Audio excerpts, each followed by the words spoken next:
এই ট্রেনটি ছিল খুবই ভয়ঙ্কর।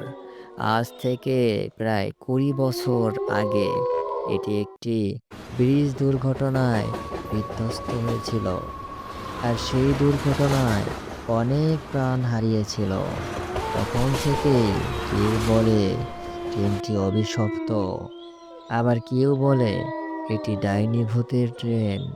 ট্রেনের মধ্যে নাকি মৃত যাত্রীদের আত্মারা ঘোরাফেরা করে। আর মাঝরাতে যাদের তুলে নেয় তারা আর ফিরে আসে না। বিড়াল ডাক্তার কিছুটা দ্বিধাগ্রস্ত হলো। তারপরেও সাহস করে ধীরে ধীরে ট্রেনে উঠে পড়ল। ট্রেনটা একেবারে নিস্তব্ধ, একটাও শব্দ নেই।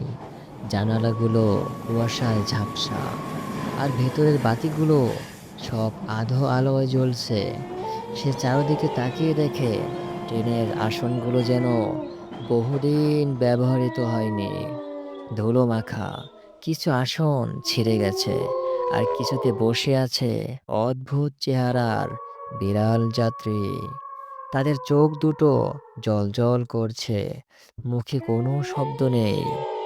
হঠাৎ একটা বিড়াল ফিসফিস করে আওয়াজ তুলল, নতুন যাত্রী এসেছে, বিড়াল ডাক্তার এসেছে।